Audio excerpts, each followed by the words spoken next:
amna tane dakuruba damadamani ayera koni ko mamino be faranyon kan jekulu kono fanganyema o ya yira ko olu na sira o ma do mene minu mitase mo gonyo na tan ni nani ma ko ka oblakata kele ka jenkulu la amino le ko front o man nu chema kuna fole dilaw be parti politique nyema be ani faranyon kan jenkulu yere amino le ko syndicat bi wala na syndicat bora ka wuli ka joke ka foko olu kontina se ka sonni ko sabula mamino kengata para syndicat kan keleke bingani wale kala oftempe ko olu ye ma banson ni minu yere angania ta ko ta keleke ko amanka yira ko ni mamini ma jeni fanganyema ka tabolo ye ni mamini sa ka la kan u ka o maninu wajibiya ka se ka taa ni olu ye kɛlɛkɛyɔrɔ la ko olu tɛna sɔn ni waliya ninnu ma ko ka ye fɛnɛ ko a bɛ komi i n'a fɔ MPCR min ye Ibrahim Traoré ka fanga ye olu bɛ fɛ k'a to jara ko maa minnu tɛ sɔn ni olu ka kɛwale ye o maa ninnu kɔni olu bɛɛ bɛna minɛ ka taa don kaso la walima ka taa ni olu ye kɛlɛkɛjɛkulu caman ko o dun tɛ se ka taa o dun tɛ se ka ɲa fana parce taabolo kan an min wele ko liberté d'expression ani liberté de presse.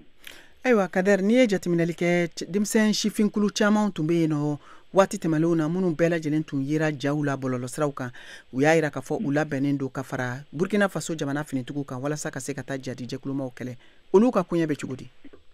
olu yɛrɛ taara fara finitigiw kan ka se ka kɛlɛ kɛ olu yɛrɛ bɛ taa se maa ɲɔgɔnna ba 90 ma minnu bɛ kɛlɛkɛfɛnw na jamana fan 4 nka o tɛmɛnen kɔ ni e na min ye i dala Ibrahim Traoré ka fanga kan k'a fɔ ko olu bɛ baara min kɛra o baara ni ɲani tɛ ko jamana marabolo u ka gɛlɛ ko maa bɛ tununa u t'a lɔ o donna yɔrɔ min na u bɛ maa fɛnɛ ka se ka o faga n'a sɔrɔla kunnafoni foyi ma di o maa ninnu kan ni e maa min ye e dala o kan o bɛ se ka e minɛ ka taa n'i ye kɛlɛkɛjɛkulu la o min wele ko réquisition min labɛnna ka bɔ u ka sariya kura dɔ ma n'ale tɔgɔ ko mobilisation générale olu kosɔn ni fara ɲɔgɔn kan jɛkulu nin ko a tɛ se ka taa nin taabolo nin kan ni maa minnu fɛ ka taa o yɛrɛ fara finitigiw kan olu bɛ a waliya le ta ko u bɛ taa kɛlɛ kɛ nka o tɛ se ka yira ko maa minnu ni e min ye kuma fɔ ni min ma bɛn fanga ɲɛmaw ma u ka se ka e minɛ ka taa nin ko o kɛra komi i n'a fɔ sanction alors que an bɛ waati min na i n'a fɔ san kɛlɛ ni fasodenw bɛɛ de kan ka kɛlɛ kɛ fasodenw bɛɛ de kan ka o bolo di ɲɔgɔn ma a se ka kɛlɛ kɛ nka o man kan ka maa wajibiya minɛ k'a fɔ ko e ka taa kɛlɛ kɛ. Yala gouvernement yɛrɛ n'o ye jamana ɲɛmɔgɔw ye ye jaabi di nin ko in na wa?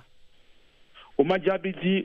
foyi ma di nin maa ninnu ka wulikajɔw kɔfɛ nka maa ninnu yɛrɛ y'a fɔ ko olu ye fanga ɲɛmaaw sɛgɛ ni o ye an ka jamana laadatigiw ani diinɛ ɲɛmaaw sɛgɛrɛ ka se ka yira o la ko jamana bɛ taara taabolo min kan nin ko a bɛ komi an bɛ waati n'a fɔ sisan nin maa si yɛrɛ de man kan ka se ka sɔsɔli kɛ ka taa fanga ka taabolo kan ni min bɛ fɛ ka kuma fɔ i k'a fɔ ko Ibrahim Traoré ale ye masa ye ale ka kɛwale de kan ye ne min y'o fɔ kɔni e labilanin don min k'e diya e bɛ se o kɛ nka ni min y'a fɔ ko ni Ibrahim Traoré ka fanga taabolo ye n'i ma don kaso la e bɛ tunun walima o bɛ taa n'i ye jagoyara fanga kɛlɛkɛyɔrɔ la.